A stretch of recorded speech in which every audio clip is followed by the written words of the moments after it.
Greetings. Um, First things first, I'm your host, Adesoji Iginla, and welcome to another episode of African News Review. Unfortunately, Brother Milton is under the weather and he sends his regards. He will be with us next week, all things being equal. But we have a guest who will be joining us shortly. And but before the guest arrive, I will take us through the first story. Again, welcome to African News Review, a news program where we look at Africa in the Western press and deconstruct the story, as it were, so that we see what sort of slant is involved in how we're narrated to the world. Without further ado, the first story of the day comes from The Economist. And regular viewers of this program will not be a stranger to its slant when it comes to news telling. And so the headline reads, Meet Ibrahim Traore, Burkina Faso's retro-revolutionary. Africa's youngest leader is the face of the continent's changing geopolitics. The story was filed on April 10, 2025, and it's credited to the capital city of Burkina Faso, Ouagadougou. And it starts. It says, 4 decades ago, a 34-year-old army captain from Burkina Faso stood before the UN General Assembly and demanded a new world order. The speech, which was watched eagerly by young people across West Africa, heralded the birth of a revolutionary icon, sometimes called Africa's Che Guevara. Back home, there was Thomas Sankara, who had seized power in a coup the previous year, that is August 4, 1983, and had embarked on a radical program of national reliance. On the global stage, he sought to anoint Burkina Faso as the third world's vanguard, as the America's ambassador to the UN wrote.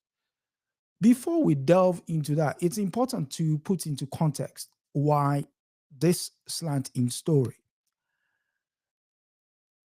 First and foremost, The Economist is known as the Empire's magazine, founded in 1843. It's now owned by a conglomerate of private investors, most of which are people who have vested interest in the economic well-being or lack thereof on the continent.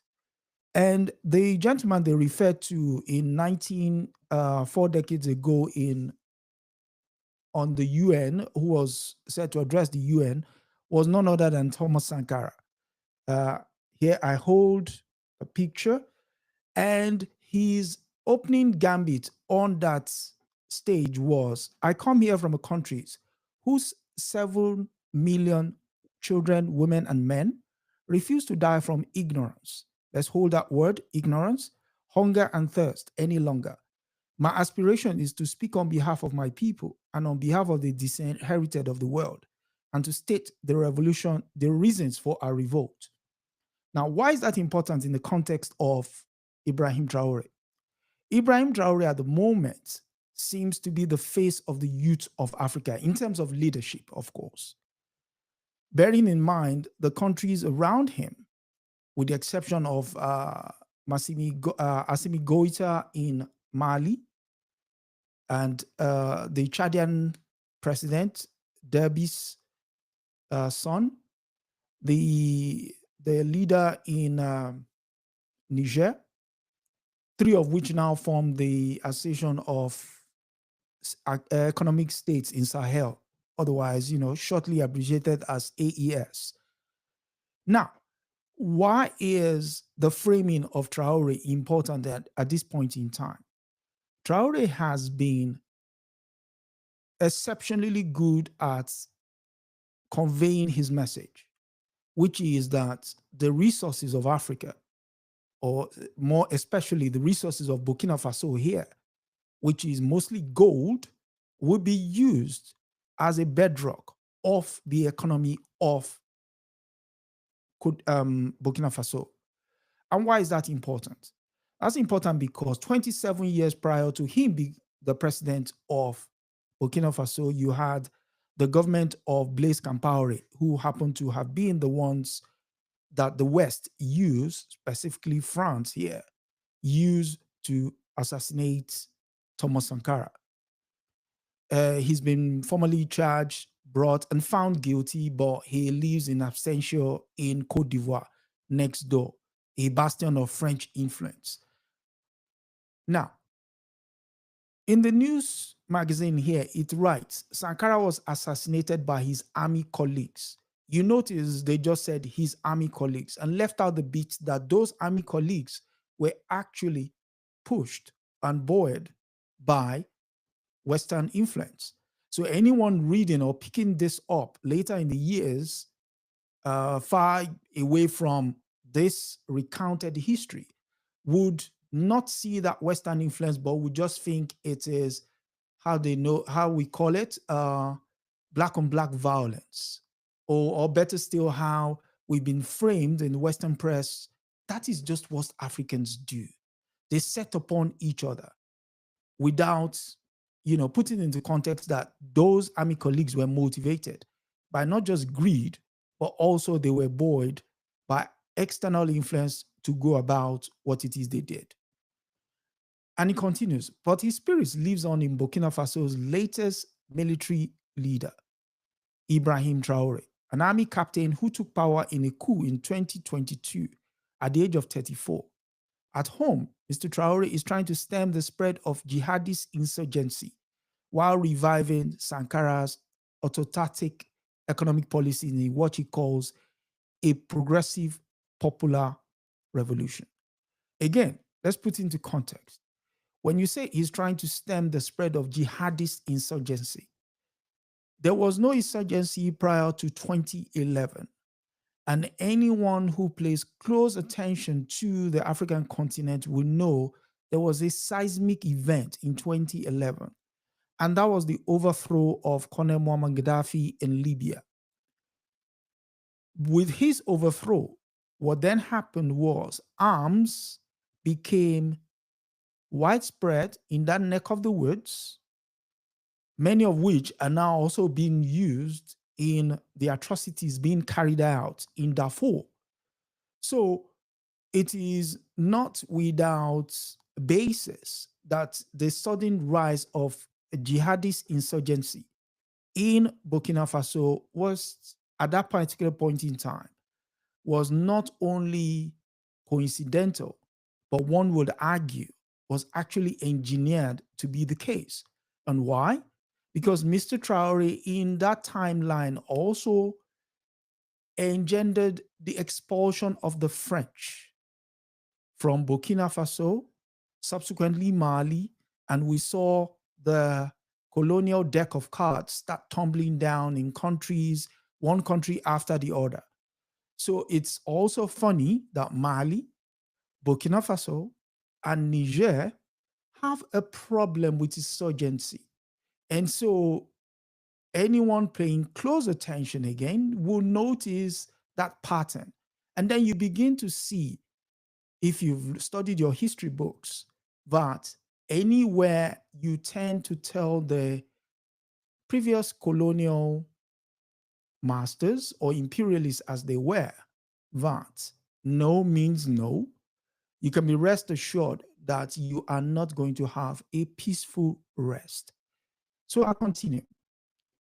Abroad, he has become one of Africa's most prominent champions of a multipolar world.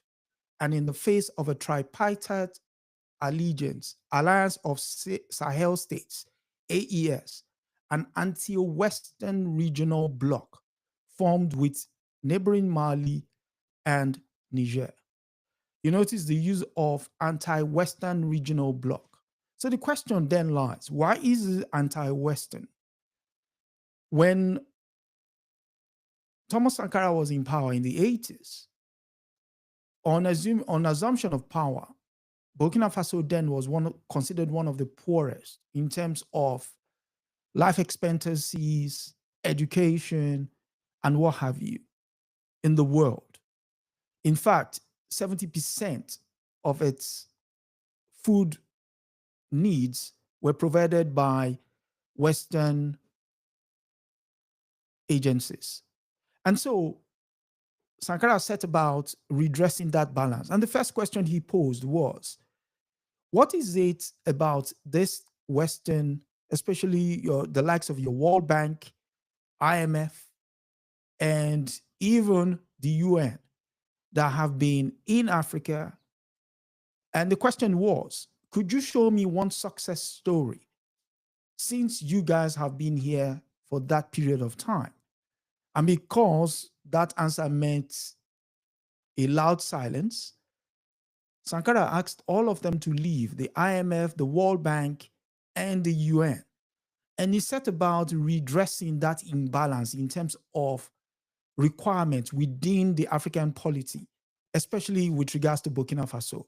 And the first thing he said was, the naming of the country, which is Upper Volta, means no one claims allegiance to a space that they cannot exactly refer to. And so what did he do? Then went about renaming the country.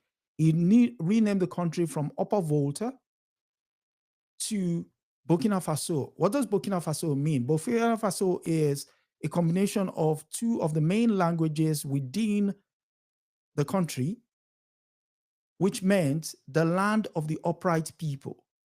And immediately people, bought into the idea that, yes, we are a land of upright people, and immediately started redressing some imperialist legacies, which was the giving of land to the elites who clearly don't use the land, but other than rent said land to peasants who will then farm and then bring tributary at the end of the day to the lords, as it were. And so one of the redresses was that will then give the power back to the peasants, taking the powers from the landed gents or landed elites, as it were. And once that happened, people tripled, quadrupled their output in terms of manpower and resources. And within a space of 3 years, Burkina Faso went from a largely dependent economy in terms of providing food and resources to actually producing the food it needs and exporting, much more outside to the world. So the question then is, why is it that all of a sudden the economist is thinking that Traore is both a rehash or a paper version of Sankara? What is it about Traore that all of a sudden made them take notice of his movement? He has also, bearing in mind, I'll just add this quickly, that he has also suffered attempts on his life, similar to the number, if not more, in a shorter space of time than Sankara that he's been, compared with. And the last, before I welcome my guest, is the fact that Sankara will often say something. He said, if you cannot feed yourself as a body of people, those who feed you will control you. Absolutely. And so the same thing is what Traore is also saying. We are going to control our resources, because if we control our resources, we control our destiny. And to imperialists, this is a very dangerous trend, especially in light of his age. Because that is another thing. While Sankara was in power, most of the leaders around him were of an older generation. And so the key thing they made sure of was anytime he visited their countries, they never allowed him to speak to the youths. So welcome our sister Aya. You all know her from our time together on the Women and Resistance podcast. And welcome, sister. Welcome. Thank you. Thank you so much. I'm glad that I was able to join you into, I'm not sure which topics you already covered because I was finishing another interview. Apologies to our to your guests, but I'm glad I got in on this particular topic because just reading this article, I'm like, wait a second. I had to keep going back up like, what? Hmm. Who published this? It seemed like something like a high schooler with very little experience who was maybe using Google or Chat GPT threw together. Mm. The biases built into the writing um were quite astonishing if you are someone who has any idea of the history of Mhm. this place, or if you're someone who touts sovereignty for any other country. Why Yes. would this country and these people not deserve to determine their own destiny? So yeah, just reading through some of it, I kept going back like, the Economist, really? I Did anybody vet this? Like, what is the agenda here? Well. It definitely was not unbiased. Okay, so here is for those who are probably just joining us for the first time. Yeah, welcome again, and thank you for joining us. It's important to put the editorial mindset of the Economist into uh, order, and that is the Economist is largely a globalization kind of mindset. They've got a globalized mindset, which is they're largely imperial. It's business. Yeah, I was gonna say, let's call it what it is. They're an Mm, imperialist. yes, Yes, it's an okay. imperialist rag. And Mm. so what it tries to do most of the time is it writes its articles with a very witty slant, almost benign. But if you study history, you know that no one writes, if it's one thing that the West doesn't do, is to waste ink nor waste words. Every word in an article is clearly placed for a reason to either do what you said you did earlier, which is scroll back up to make sure that did I get what I mean for the non-curious reader, you probably just read it and think nothing of it. But it's over time, drip, drip, drip, you begin to understand that this thing is not smoke without fire. I will just read Can can I another can I part. Go on. can I just identify a couple of things based on what you're saying there? Yeah. It starts with 4 decades ago, a 34-year-old army captain. Okay, Mm-hmm. so the Economist, largely an audience that considers themselves democratic, Yep. Yeah. right? Okay. Mm-hmm. So that first sentence, army captain, oh, it's an undemocratic state, blah, blah, blah, blah. Yep. 34 years old, emphasizing youth. Mm-hmm. Although here in the US where I live, the Constitution says you can be president at 35. So, why are you even emphasizing that? But then it goes on to talk about, of course, um, someone who had seized power, and Sankara had seized power in a coup before. So these are all different ways to like undermine it, and Yep. then assassinated by his army colleagues. And then lives on in Burkina Faso's latest military ruler. Meanwhile, let's just be very clear: the United States of America spends more on military, paraphernalia, whatever, their Mm-hmm. defense, all of Mm-hmm. that. Mm-hmm. They spend more in one year than the rest of, I think I heard like the other 26 Combined. industrialized countries combined. So Yep. when you're pointing out someone else is a military ruler, whatever, the United States of America may not call itself that, but my goodness. Its projection And to the yeah, world is. Yeah. and then it continues as with his fellow military leaders in the Sahel. I mean, like, so you just kind of see how, hey, well, this is not a democratic state and this is this. So they need us. Mm. They Mm. need us to come in and tell them how to rule. But anyway, carry on with the point you were going to make. Okay, so I was just going to point out this part. Abroad, he has become one of Africa's most prominent champions of a multipolar world and the face of a tripartite alliance of Sahel states, an anti-Western regional bloc formed with the Why neighboring. why why anti-Western? Because that's the standard. But that's not how they describe themselves. That's how you're defining them. They're seeking sovereignty. Mm-hmm. Yeah, Now, but if you happen to be Western and you, but again, isn't Russia in the West? But anyway, I digress. My point is, again, the built-in biases. mm-hmm. I'll continue. There is, and with his fellow military leaders in the Sahel, Mr. Traore's overriding priority is to curb the spread of jihadism by military means, refusing any dialogue with the militants. That last line. When was the time that the Americans talked to anyone they were fighting against? When did the British do it? We don't negotiate with terrorists. That's the party line in the United States of America. But you are supposed to do that. Yeah.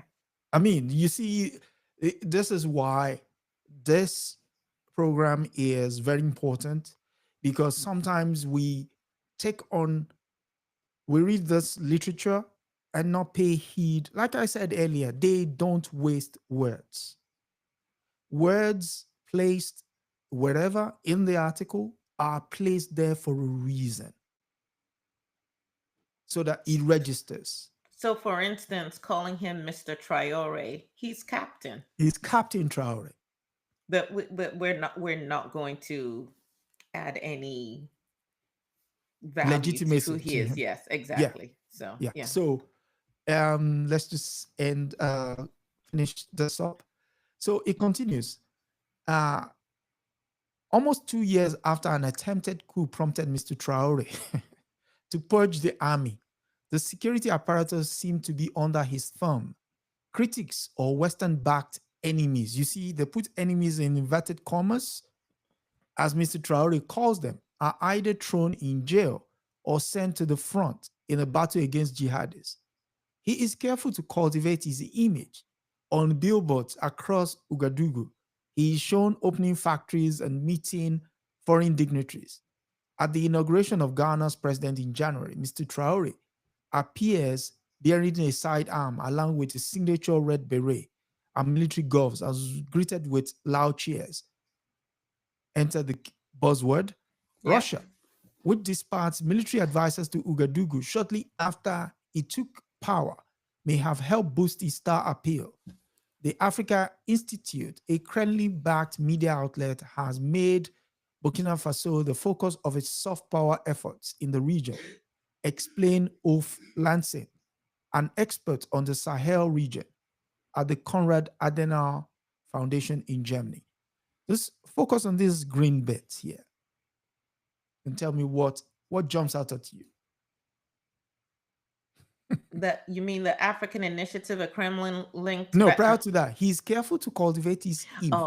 Oh, yeah. On billboards across Ouagadougou, he's shown opening factories and meeting foreign dignitaries. So at the inauguration of Ghana's president, Mr. Traore appears bearing a sidearm along with his signature red beret and military gloves, and was greeted with loud cheers. So what they're essentially saying here is, it's basically propaganda. He's not as popular as he think he is. The billboards, the meeting foreign dignitaries is for show. When he went to Ghana, is basically projecting that same thing abroad. So this guy is nothing more than a stooge.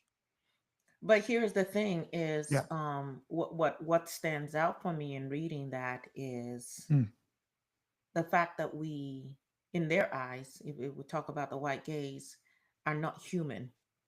And so how dare is it possible that he's doing anything worthy of, in their words, star appeal? Is it possible that he actually cares about his people and is doing the work? No, you guys can do your pomp and pageantry on the West and propel yourselves and have all your ads and all of that, and that's perfectly fine. But should this African leader do this, Mr. Traore, not captain, then there's got to be something suspect. And he has to be a stooge, like you said, backed by someone else, because we are incapable of independent thought. Yep. Bottom line is Africa has to be ruled by others. And hey, do you want it ruled by Russia or by us? Because they clearly cannot make decisions on their own, at least not logical choices on their own. Yes. It's the condescension for me. Mhm. Because at the same time, at no point did they say the economist or the economist, the Western propaganda backed initiative, but you label everything else to delegitimize it Yeah. so that you look better. Exactly. That he's Yeah. Kremlin linked. Well, what are you linked to? The economist. Which imperialist are you linked to? What's your agenda while Yeah. you're questioning other people's? Yeah. So for obviously he's still living with us, so you can basically see everything he's doing in real time. But if you want to He say, actually has I think the last count, the last time I went to check, there've been over 18 assassination attempts against him. yeah, Yeah. I mean, that's what I'm saying. In Yeah. comparison to Thomas Sankara, who is compared to, in a very short amount of time, he staggered more attempts than Sankara. Sankara was 6. It was the sixth one, on the sixth one that they got him. And even that, he could have avoided that. He was just adamant that the person fingered would not have touched him.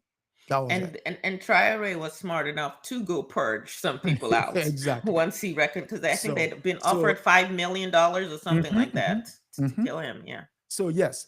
So for those who might want to read more with regards to Thomas Sankara, you can get his book, Thomas Sankara Speaks.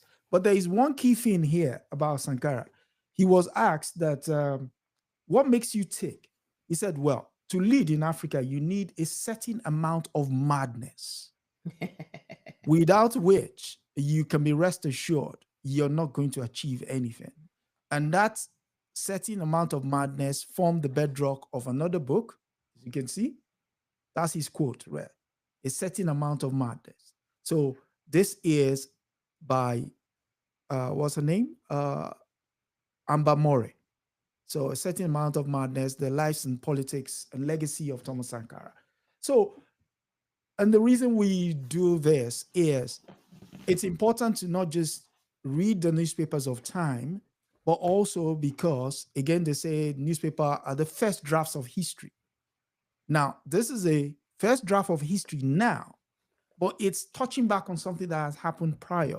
So you have to be able to connect the dots in order to be able to get a full understanding of what it is you're looking at, rather than just, go out there and start repeating the same. Oh, by the way, I read in Economist, they said this guy was that, that kind of thing. You're able to offer a deeper dive, not a superfluous understanding of what the real matters is. So that's it. Again, welcome, sister. And we're happy that you can join us. It's always a pleasure. This is not your first rodeo here. So you know what obtains. And again, to those who are just joining us, our brother Milton is under the weather. He promises to join us. He might be actually watching this as we speak. And so, brother Milton, get well quick. And yeah. And so we continue. So for our next story, we go to The Guardian. And the story comes from Kenya. And it's about, again, foreign intervention. So the story reads, Defense Secretary meets family of Kenyan woman allegedly killed by British soldiers. Relatives of Agnes Wanjiru said 13-year fight for justice has taken heavy toll after meeting with John Healey. John Healey is the Defense Secretary of the United Kingdom. So the family of a Kenyan woman who was allegedly killed by British soldiers have said their 13-year fight for justice has taken a heavy toll, and they have been offered too many empty promises after a meeting with the defense secretary. Agnes Wanjiru was 21 when she disappeared in March 2012. She was last seen in the company of British soldiers in a bar in a hotel in Nanyuki, a town in eastern Kenya, where the British have a military base called Batuk. Her body was found 2 months later, stuffed inside a septic tank at the Lions Court Hotel. 6 years ago, an inquest in Kenya found she had been murdered by one or more British soldiers. In 2021, a suspect was named by several soldiers who at the time were attached to the Duke of Lancaster Regiment, with one providing startling testimony in which he claimed that the killer, a fellow soldier, had confessed to him on the night and showed him Wajiru's body in the septic tank. Your initial thoughts? I'm so Whew, I'm so righteously indignant right now. Wait a second. Go back to the very top. The Okay. heading.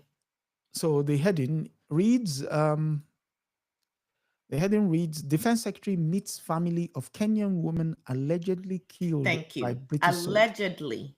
But then you go down further in the article Mhm. and it says that the inquest concluded that she was killed by military personnel. So even just the title, it could have been written in many different ways. Yes, Yep. there has not been a court hearing yet, and no one has been officially charged. But when Mhm. you first put it in there, you're immediately throwing doubt on it. But as you read through the whole thing, it's like, yeah, she was last with your soldiers. Mhm. One of your soldiers actually is saying, hey, not only did someone confess, they showed me the body. Mhm. You had an inquest that concluded that she was unlawfully killed by British military personnel. Correct. And then nothing has happened in 13 years. I mean, here in the United States of America, that alone, without going to criminal court, that's a civil case. That's millions of dollars paid out. That's Yep. a settlement. Mhm. We're not even getting past like 3 months conversation on this, Mhm. just based on what's in this article alone. Mhm. And so the fact that, again, this is something that is being drawn out, Mm. comes back to the point of we're not human in Mm. their eyes. Mhm. Just imagine that this was a reverse case where Yeah. there were Kenyans living in Britain Mhm. and a precious white blonde blue-eyed woman was last seen in the company of these black dark Kenyan men, Mhm. and then she disappears and her body's found in a septic tank. Think about the violence to this woman, the lingering trauma for her family to find, first of all, that someone so young dies, but then dies under these kind of horrific circumstances. Yep. And then one of the Kenyan officers says, yes, my brother admitted to this and showed me Mm. the body. Mm. And 13 years later, what will be happening exactly? Mhm. So it's us making sure that we are always centering our humanity and not buying into the ways that these people constantly in all their interactions with us and how they report on it, Mm. our lives don't matter. Yes. There is you were going to say No, please before. carry on. Okay, so here is where it even gets much more sticky. Most of the foreign military agreements in Africa come loaded with something called the Status of Forces Agreement. You know what Yes. that means? Yes. That means they're shielded from prosecution if they So commit any crime in the host country. so brother, let's take it historically. Yes. If you go back before now, when you go back to when the colonizers were showing up and setting up their encampments and so on, Mhm. I can speak directly to that in the area of Boni and Opobo. It was in their agreements. If a white man does anything, we white people will be the ones to deal with him. You cannot haul them before your own judicial system. But if one of you do anything against us, you are tried by us as well. So this goes back centuries. And because we don't study our history, we refuse to learn, and we keep making the same mistakes over and over again. Yes. So now the 13-year thing is based on this. And so it's important to also add that how could it possibly be much more important for a base in your country to exist and your people are being defiled? I repeat, why is it possible that you're the leader of a country and this story is in there, is in the public press? Yeah, not, being whispered privately. This is an investigation. That means people were interviewed. Where was the government of Kenya when these soldiers were being interviewed?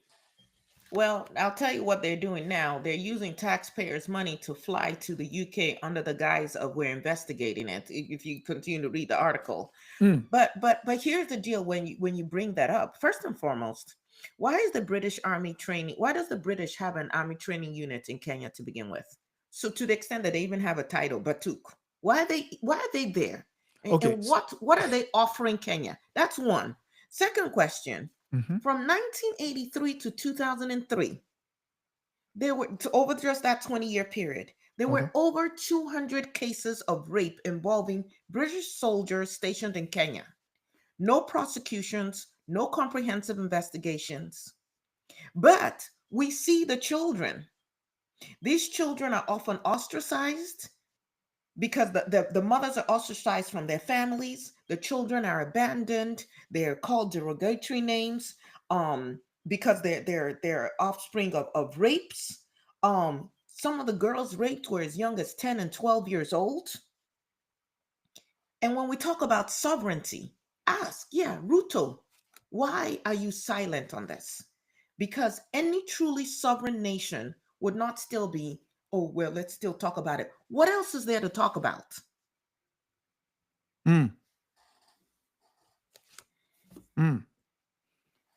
Yes. And by the way, I would like to call her name Agnes Wanjiru.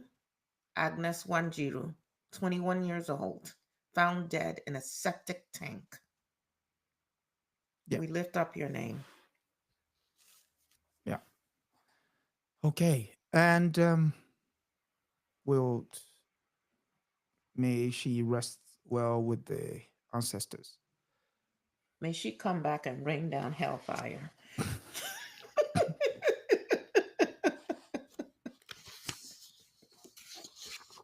I'm just saying.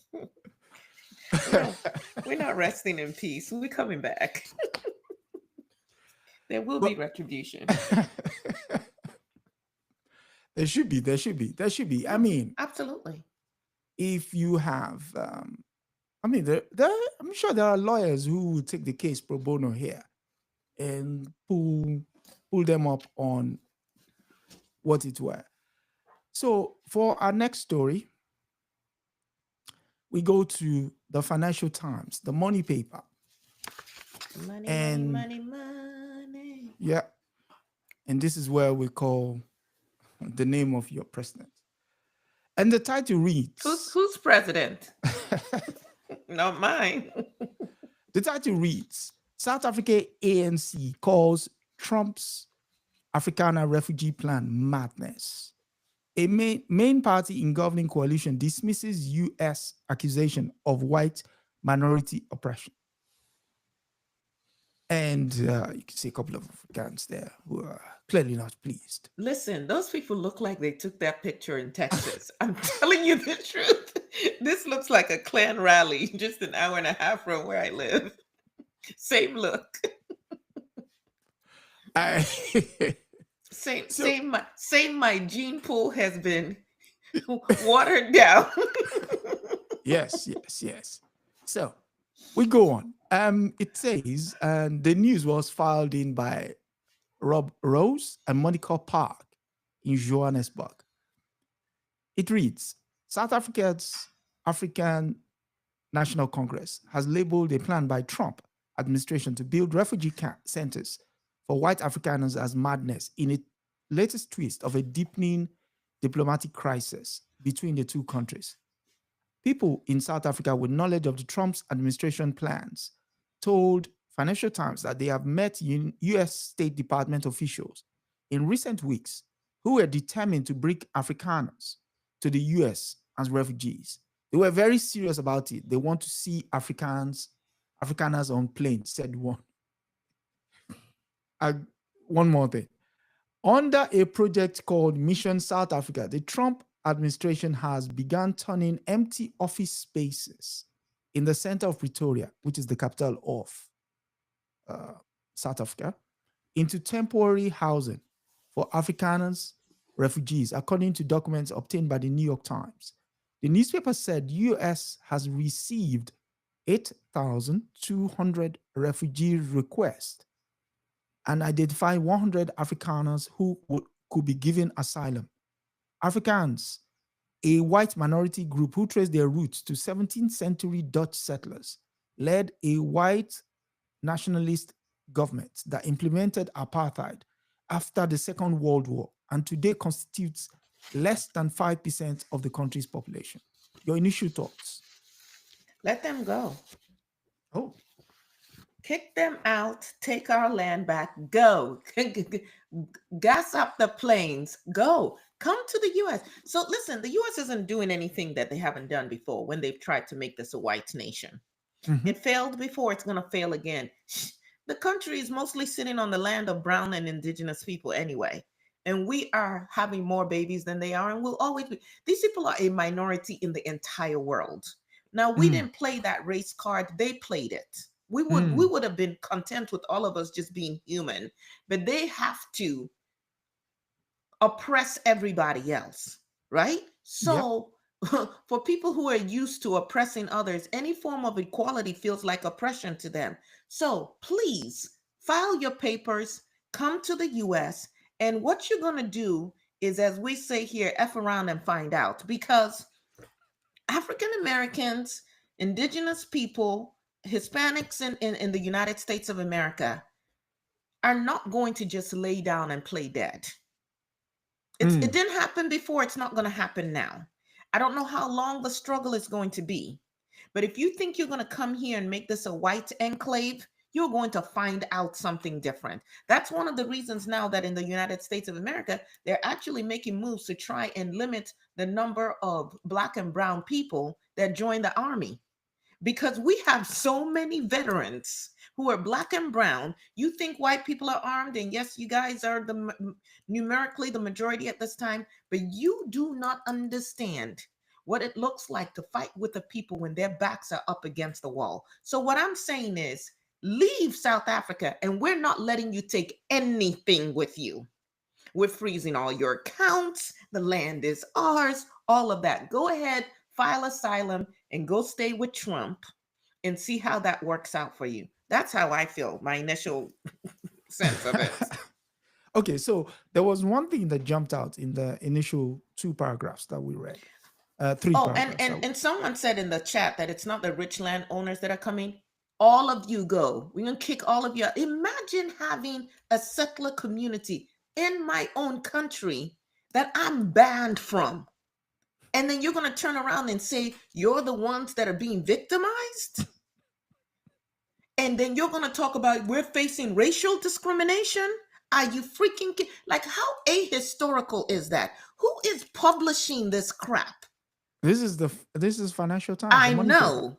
Exactly. The imperialist paper. Can we call them what they are? Yeah, founded 1888, owned by the Nikkei Industrial Average. Well, there you go. Japan, but essentially money paper. Wherever money goes or money moves, they have to follow it. And so, because again, it's tied to access to resources, they have to report on it. And so there was one thing that jumped out. The question of land was not mentioned in the first 3 paragraphs. Yeah, it wasn't mentioned. The fact that 8% of the population owns 70% of the arable land in South Africa, all down to the 1913 Native Land Act, which Yes. essentially said that if you are not European descent, you have to move to a Yes. barren land that was set up, or as they were then called Batush land. This was land that you had to break rock. Yes. So, And as of um, 2017, yeah, 72% of all agricultural land remained in white hands. That's agricultural land. We're not talking about all the real estate and so on and so forth. When they're talking about empty buildings in Pretoria, that's probably white owned buildings that the US government is now using our taxpayer money to pay some racist over there, and you're filing for asylum. Yeah, let's kick them all out. okay. I'll continue one more part there. And so it goes on. Even while the US clamps down on asylum seekers globally, President Donald Trump and his South African born advisors, the billionaire Elon Musk, have seized on accusations that the Afrikaners became an oppressed minority under a democratic multiracial government after apartheid fell 30 years ago and now need a haven. On Tuesday, the ANC, the largest party in South Africa's coalition government, reacted. Now, there's a word, reacted angrily to the reports. So when Black people react to something, there has to be a qualifier. Mhm. Okay. This is just madness that you can build refugee centers in a country as peaceful as South Africa and claim that people are subjected to genocide. The ANC Secretary General, Fikile Mbola, said at a media briefing, the real genocide is happening there in the Middle East. That is what needs to be curtailed. Okay. So, I do appreciate our brother pointing out, sorry, I do appreciate the representative pointing out the situation in Gaza. And of course, we know that South Africa is under attack because Mhm. they chose to go against an ally of the United States of America in filing the charges that they did in the International Court of Of Justice. justice, yeah. Having said that, um, again, I'm reminded of Toni Morrison's words in terms of the white gaze, because even this sentence, that you can build refugee centers in a country as peaceful as South Africa. Peaceful for whom? Hmm. Who are you pandering to? What are you projecting here? Because the vast majority of South Africans are not experiencing peace. They're experiencing economic turmoil. They are still experiencing centuries of being disenfranchised. They Correct. don't have access to quality education or Mhm. health. So, peaceful as defined by what? And the people who have prevented your country from having peace are the very people who committed genocide against your people and are Mhm. now crying wolf. So I guess I would have put it differently.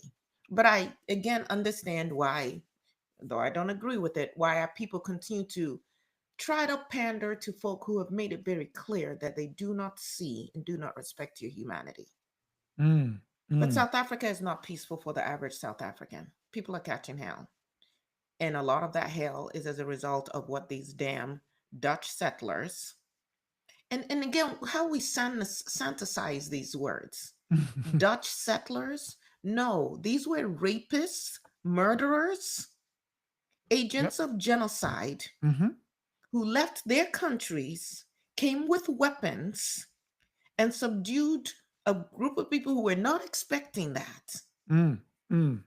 and then set up laws to ensure their power forever and ever. How do you say you are 5% of the population, you get 92% of the land? So even just calling them settlers, it sounds so benign. Yeah. They were not settlers. Mm. You're They were right about. agents, they were they were murderers, they were agents of chaos. Call them what they are, imperialists. And their descendants hang on there thinking that they're better than other people. and thinking that that gives them right to land and resources. Go with Trump, go with Elon Musk, and leave all of our land and our minerals and our resources, and don't come back.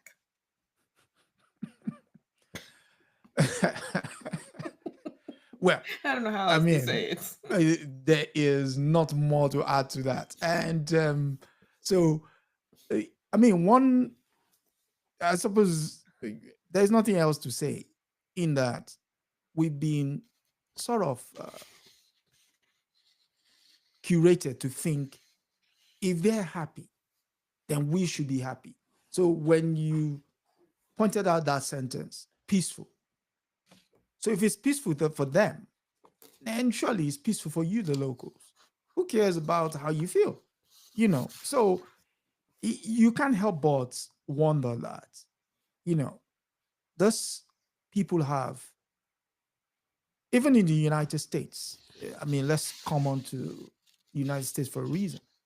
When the screaming was, oh, this is woke, all this new recounting of history will make our kids uncomfortable. Why does race have to be at the center of everything? You're forgetting that the bedrock of the entire system is race based, is race based. And you created that deck of cards. We didn't. Mhm. When they say you're playing the race card, no, you created the whole deck. And you've been playing it. And when I call you out on it, now you want to cry reverse discrimination. You know, what's really important at SOG is that there's no way, with all of these stories that you've brought up today, and I don't know if you have any others that we're supposed to discuss, but there's no way that we talk about true liberation in Africa if we do not get our land and our resources back, and if we're not in control of them. Everything else that we're addressing comes back to who is in control of our land and our resources. Correct. And as long as we don't have control over it, we continue to be beggars. Mm. We continue to be at the whim of these people. And so what brought, in addition to filing the charges against Israel and that bringing more attention to South Africa, the other issue with Trump, even in his first term, was, oh, they're trying to take land away from the white people. It wasn't your land.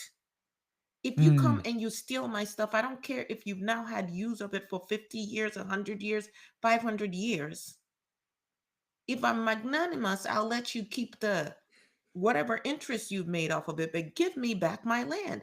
And me asking for it does not now make me the person in the wrong who has to negotiate with you. So when you look at Zimbabwe negotiating to pay That's thieves, the next story. oh, okay, I'm gonna let that be then. That's the Let's next go story. on. Yeah. So land, the okay. So let's just set a context. When colonialism hits Africa, there is a running theme. If you look, Kenya, Uganda, Malawi, Tanzania, Zambia, Zimbabwe, uh, Mozambique, Zambia, uh, South Africa, Botswana, Namibia. And All of can this, hold on before you make your point? Can I just say this for anybody who was like, "How is he pulling that up?" Go and buy his book. You need to put the link in the chat because you buy his book, you buy Adesoji's book, you will know a little bit, and you know a lot more than most people about every single country on the continent of Africa. That's why yeah, he was able to list it off that way because brother does the work. So hopefully you put it in the link so people can go buy that book and share it with your children and grandchildren and cousins and nephews and everybody. They need to know Africa. yeah, Please, yes, carry yes, we on, do. sir. Yes, we do. So all of those countries of Ford mentioned have one running thread with them. It's that they all had white settler colonies. They had I white re- murderers colonies. so okay, I repeat again. They all had a white settler colonies. Now, some might ask, but why just those places? The land there was fertile. And so when they came in, they came under the theme Terra Nobulus. And And for the temperature was a little bit more temperate for them too. for them. Yeah. Yeah. So it was akin to what they obtained in Europe. You're talking about the Highlands. The story we did the week before with Sister Wangari Maathai, where not only did they steal the place, they also renamed it White Highlands. So that's in Kenya. Mhm. So the next story we're going to runs with that team, and this is Zimbabwe. Then, I can't even call it that name, but we have to give it context. So I'm going to be forced to name that place. Okay. So this Rhodesia. story comes from the BBC, and it's titled Zimbabwe Makes First Compensation Payments to White Farmers Over Land Grab. I repeat, Zimbabwe makes first compensation payments to white farmers over land grabs. The story is filed in by Shingai Nyoka for BBC News Harare. The payments, Zimbabwe's government has announced an initial payout of $3 million, $2.3 million to white farmers whose farms were seized under a controversial government program more than 2 decades ago. Do you want to say something? Controversial? Was that in Yes. quotes? Oh, No, no. not in quotes. Oh, so that's just a statement of fact. It was a statement of I fact see. because it was controversial. Of course. Do you want to say something about this before? No. Carry on. Okay. It is the first payment to be made under the 2020 compensation agreement signed between the states and local white farmers, in which Zimbabwe committed to pay $3.5 billion, that's with a B, dollars, 2.6 billion pounds for seized farmlands. Thousands of white farmers were forced from their land, often violently, between 2000 and 2001. Your initial thoughts before I lose my mind. I lost my mind already.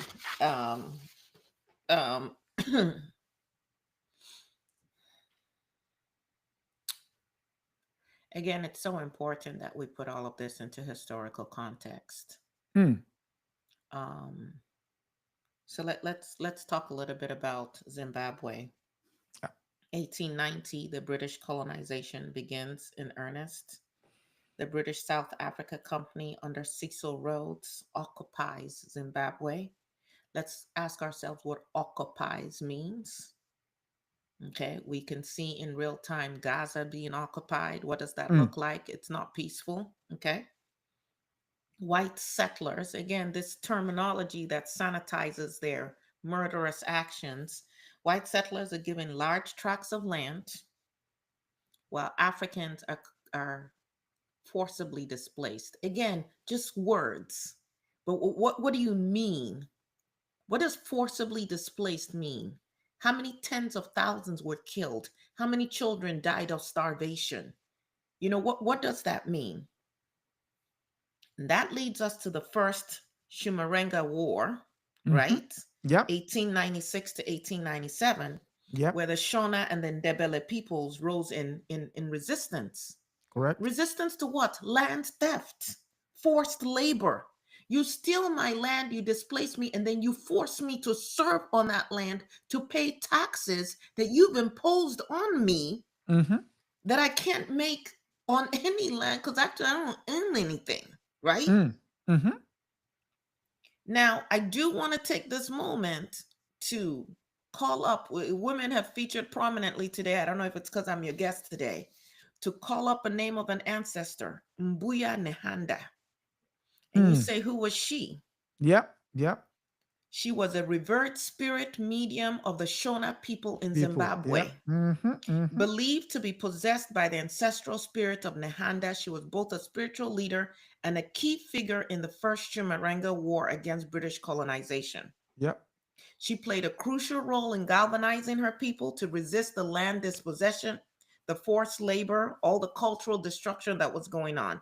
And so when they were able, with their superior weapons, when they were able to put down the quote unquote resistance, in other words, slaughter thousands and thousands of us, they captured her. They charged her with the murder of Native Commissioner Henry Pollard. So she gets charged with this one white man dies, regardless of how many of us you killed, because they're just, non-human. And they tortured her, but they wanted her to repent publicly because they could use that to subdue the other people as well. And she refused to. And so they hanged her. She was hung in 1898. And her final words were, "My bones will rise again." This is one sister. I'm not saying rest in peace. She coming back in power. Her bones will rise.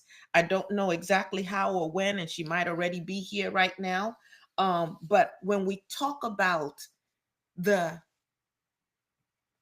absolute insult it is to our ancestors, that you come, kill us, take our lands, completely change our trajectory. We will never know what we could have been absent these colonizers. And then you turn around and pay them for the right to your own land.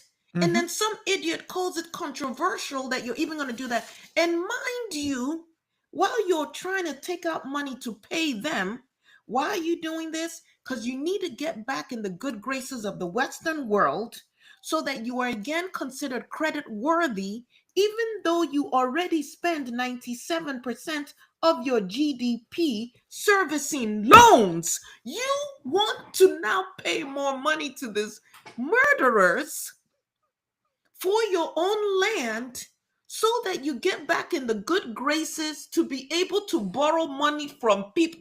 Make it make sense.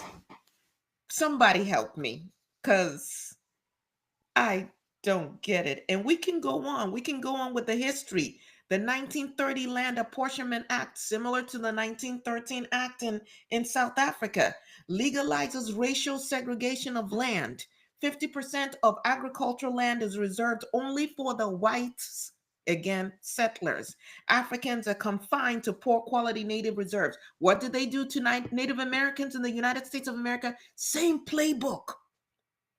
Then 1951, they had the Land Husbandry Act, increases state control over African agricultural practices, kicking out even more Africans from the little land they had. Then Ian Smith, white man, declares independence from Britain to block majority rule. So land reform is stalled and Africans are denied land and political rights. And by the way, you can't have any political rights if you don't have land rights, which led to the Second Chimurenga War. And the slogan was, "The land is the economy and the economy is the land." Thousands again die. This war did bring some quote unquote international support for independence, but only so that they can come and control in a different way. Man, are you freaking kidding me? So yes, Mugabe launched this land seizure that was supposedly controversial, and the imperialists, working in tandem, collapsed food production. Because understand, it wasn't the white settlers who were working that land, it was still the black laborers. We could have still produced that food. So don't buy into the nonsense that these people put out here. But the food production suffers, economy collapses, you're now more vulnerable. We are going to ride in on a white horse and save you. Zimbabwe agrees to 3.5 billion compensation to white farmers and then starts to work out lease agreement with some of these farmers. We are crazy. And the spirit of Mbuya Nahanda is about to strike down some African leaders if they continue to make these kind of deals. Let me. Okay. It's hard to top what you just did, but I'm gonna try. Please do, sir. The second Chimurenga that started that was led by Robert Mugabe had two military leaders. So he was the political head, but he had two military leaders.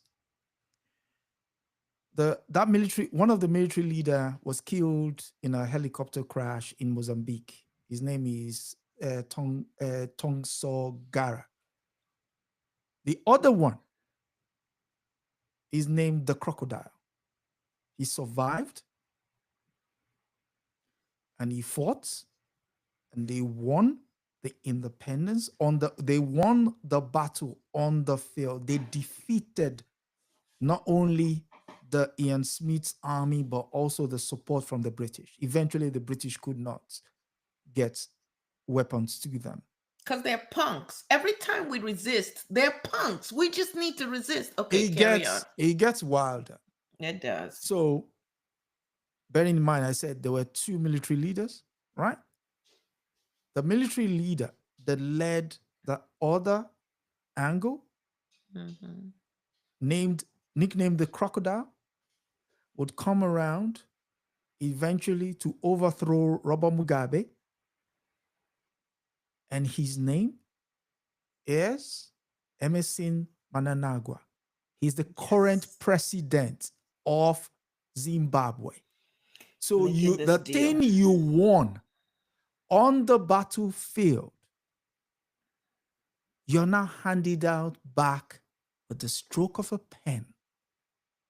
And for people who want to read about it, although it's a very old book, you might be able to get it. I had to reach out to someone in Zimbabwe to get this. It's titled The Struggle for Zimbabwe, right? It's written by a very brilliant journalist. And the foreword is actually written by Robert Mugabe. So this was long before all of the political wrangling, so you understand the political philosophy. And the current president, Mnangagwa, that's him there. How easily we're co-opted. You know, so, my aunt's husband was actually Nigeria's ambassador to Zimbabwe in the 80s. Yeah, that's another story for another day. So when I read the story, and the worst part is this is even more where it gets mad. I would read the part, you will see what I'm referring to. It's that the payment announced will cover the first 378 farms of a total of 740 farms. These farms, speaking to someone born in Zimbabwe, are not small. They are not what you and I will call farms. These are cities. These are counties. These are counties. Some of this stuff had made their way to the likes of Marks and Spencer's in London, Sainsbury's, the stuff that's gained from those. So what they're effectively saying is it's okay for the white farmer to get those crops to Sainsbury's, but you cannot do that because how dare you? You can work for us, but you can't make money off us. Yeah. So there is one final part I wanted to, which is the painful bit where you talked about where they're going to get the money from. It's, where was it? It's, it's somewhere where, oh my God, what's it? It's something to do with the fact how it's going to be paid for. Where is it? Wait a second. 1 second. Yes. The remainder will be paid through US dollar denominated treasury bonds. So you're going to use the wealth of the nation to compensate. To invest in the US treasury bonds. No, this is your US treasury bonds that you've paid for, that is giving you yields. Yeah. So you are going to sell it to pay people who. So that they go further down, if you will. I just want to pull that part up for our listeners. Keep scrolling. Keep scrolling. Okay. President Emerson Mangawa, Mananagua. Manangagwa, who replaced Mugabe in a 2017 coup, has sought to engage Western governments to restore ties. For what? Yeah. Restore ties when you're now so destitute? For what? So that you have the honor of being able to continue to beg?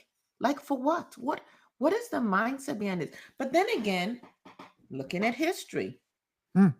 in England, after they supposedly abolished slavery, England repaid quote unquote slave owners.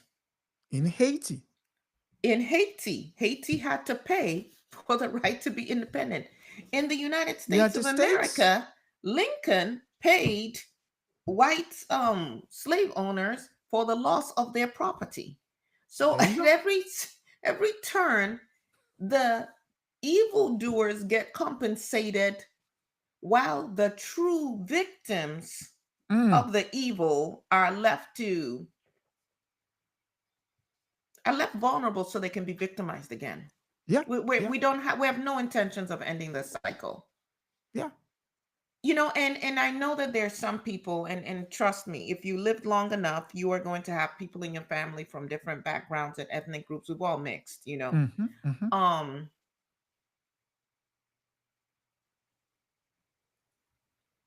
when I go back and read Marimba Ani's Yurugu, this notion that we are somehow at some point one day going to prove our humanity, either by breastfeeding white children or being so benevolent or marrying them or having children with them, that suddenly they will recognize they know we're human, or they wouldn't even have been doing all this stuff with us, but that they will see that equality, that they would be able to respect all of humanity, that they would not need to have this racialized oppression.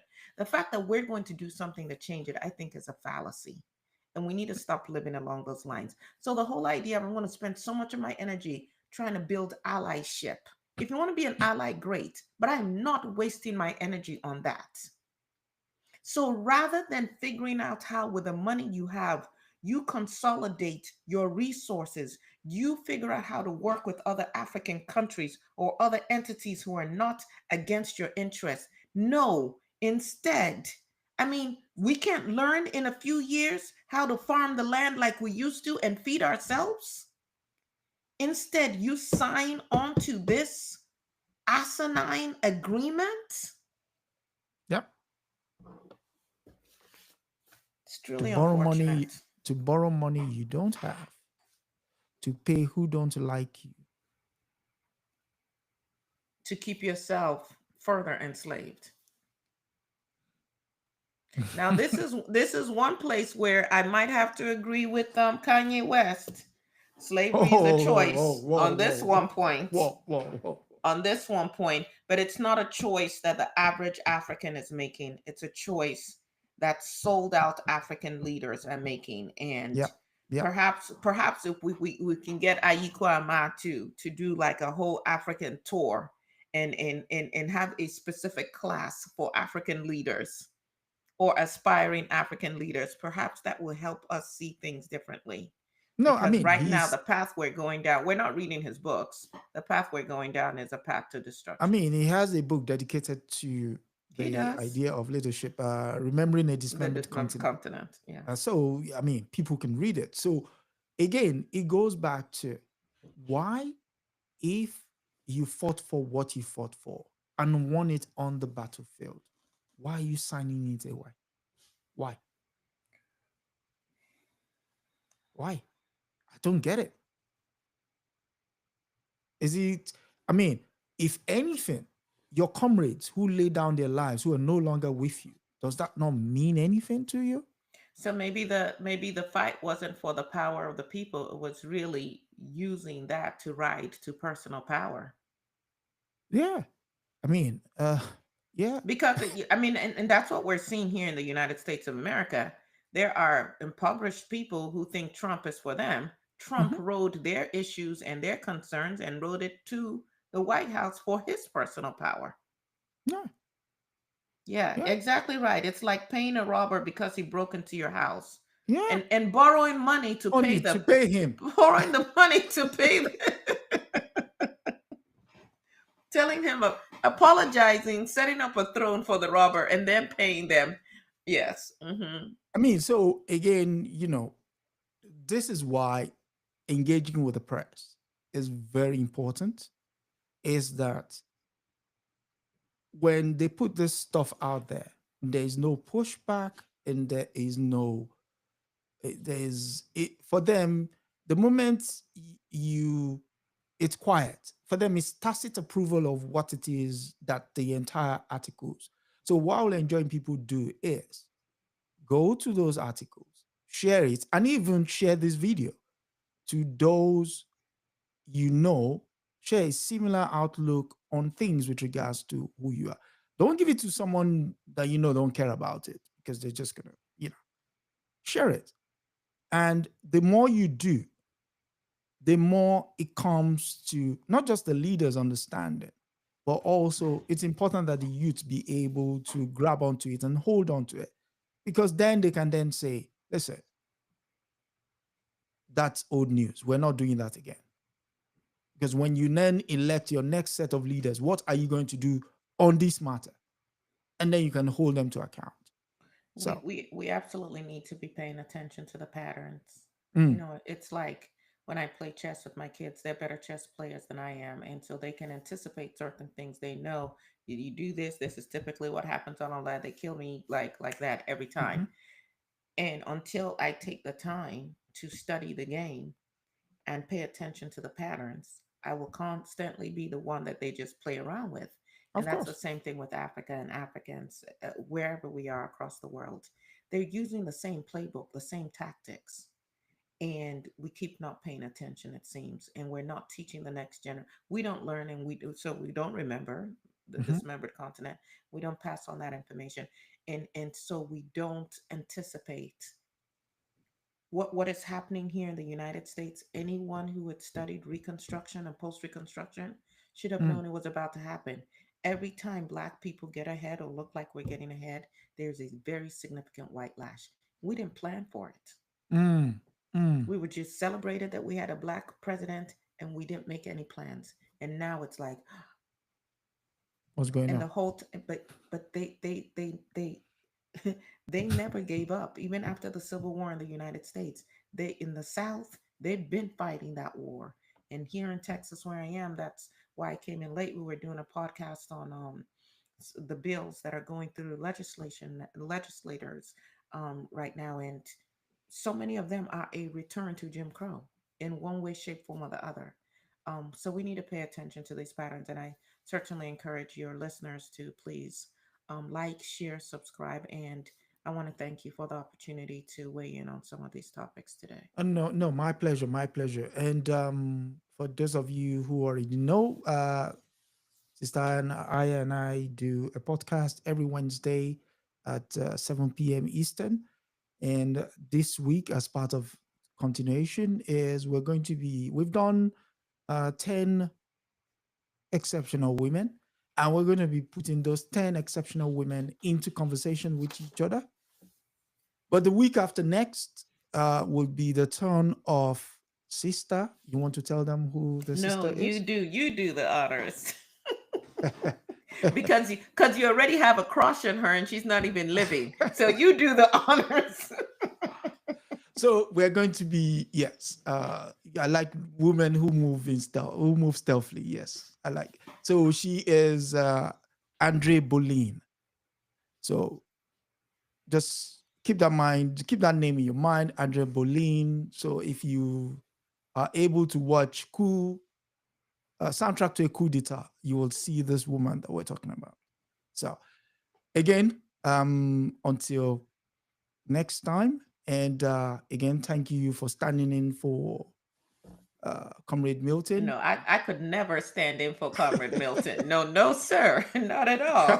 That man is a legend. No, thank you for letting me even add my voice, but never stand in for Comrade Milton. No, I'm sure he will. He will. He'll be proud. He'll be proud that you You did. You turned up. Thank And you. yes, thank you everyone from the bottom of my heart for turning up, engaging in the chat. It gives us food for thought. It's emboldening us to continue that we're on the right path. I truly appreciate each and every one of you. And yes, until next week, Sister Aya. Thank you. And let's fight, resist. Yes, continue the fight. Fight is both intellectual and physical. Yeah, so continue the fight. And until next time, it's good night for now, and see you the next time. Bye-bye.